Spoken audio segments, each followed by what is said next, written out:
ولی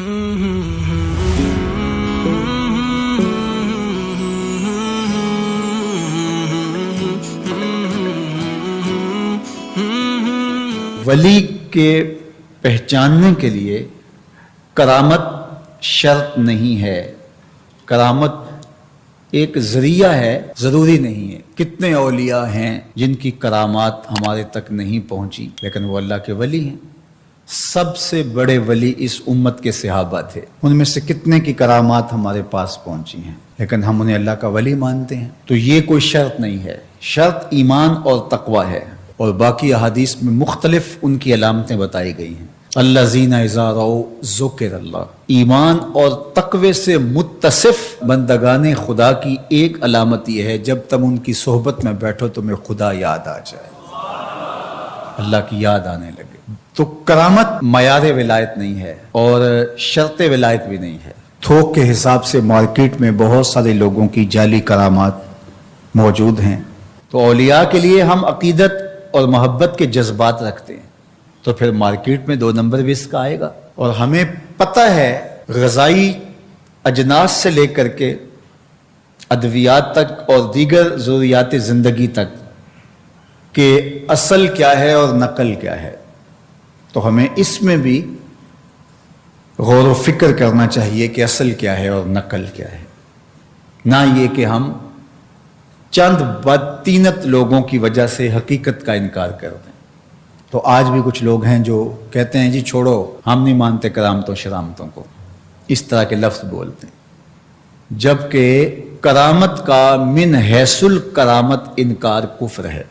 اگر کوئی کہے میں کرامت کو ہی نہیں مانتا تو یہ کفر ہے۔ وہ کرامتیں جن کا بیان قرآن مجید میں موجود ہے، جس طرح آصف بن برخیہ کا تخت بلقیس لانا، حضرت مریم سلام اللہ علیہا کے حجرے میں بے موسم پھلوں کا آنا، اصحاب کہف کا 300 سے زائد سال کا عرصہ سوئے رہنا کھائے پیے بغیر، اور رب ان کی کروٹیں بھی بدلتا رہا، یہ قرآن میں مذکور ہے۔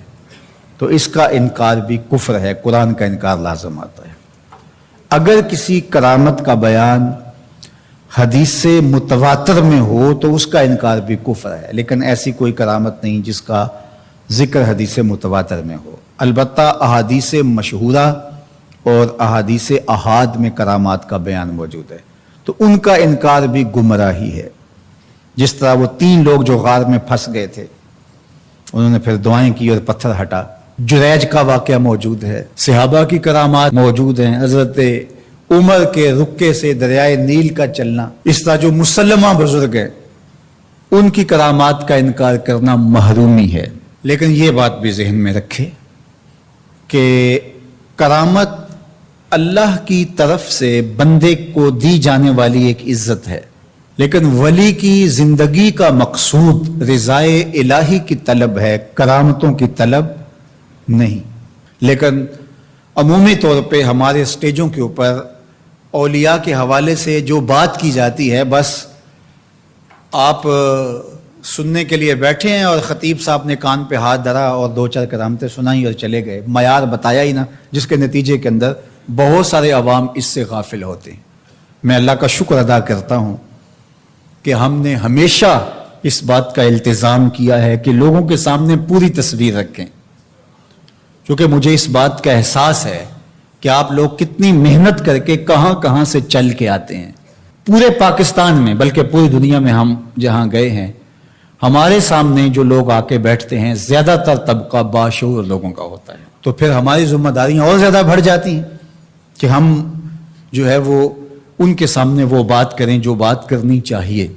اس منبر سے آپ کو وہ چیز نہیں ملے گی جو عوام کی ڈیمانڈ ہوگی، وہ چیز ملے گی جو عوام کی حقیقی ضرورت ہوگی۔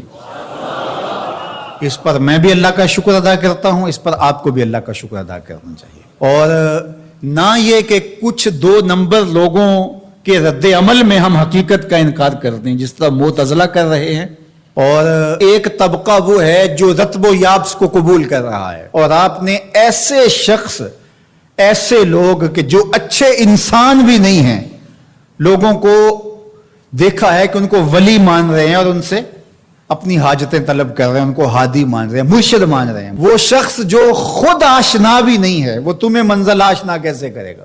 میں کتنے لوگوں کو جانتا ہوں جن کو فہم دین ہی میسر نہیں ہے. یہ میں ان لوگوں کی بات نہیں کر رہا جو منہ دراز ہیں اور بالکل ننگ دھڑنگ ہیں، ان کی بات نہیں کر رہا.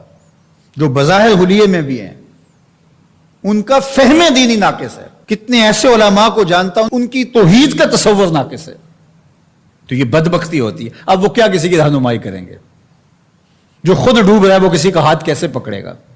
لیکن عوام ظاہر ہے ان کے گرد آئے، ان کا کاروبار چمک رہا ہے، اور کرامتیں ہیں کہ تھوک کے حساب سے بنتی ہیں، اور پھر اس کی مارکیٹنگ کرنے والے بھی ہوتے ہیں، اور پھر اسی بنیاد پر ہی جو ہے وہ ان کا سارا سلسلہ چلتا ہے. اللہ کے ولی یہ نہیں چاہتے کہ ہماری کرامات ظاہر ہوں اور لوگ ہماری طرف لپکیں ہماری کرامت کی وجہ سے. یہ نہیں ہے. الکرامات حیض الرجال، جس طرح عورتیں ایام مخصوصہ کو چھپاتی ہیں، اللہ کے ولی بھی چھپاتے ہیں. وہ نہیں چاہتے کہ ہم اس حوالے سے جو ہے وہ پہچانے جائیں. باقی دور موجود کے اندر کسی صالح متقی شخص کی کوئی ایسی بات سامنے آئے تو شریعت کے میزان پہ پرکھا جائے. اگر وہ شریعت سے متصادم نہیں ہے تو مان لینے میں کوئی حرج نہیں ہے.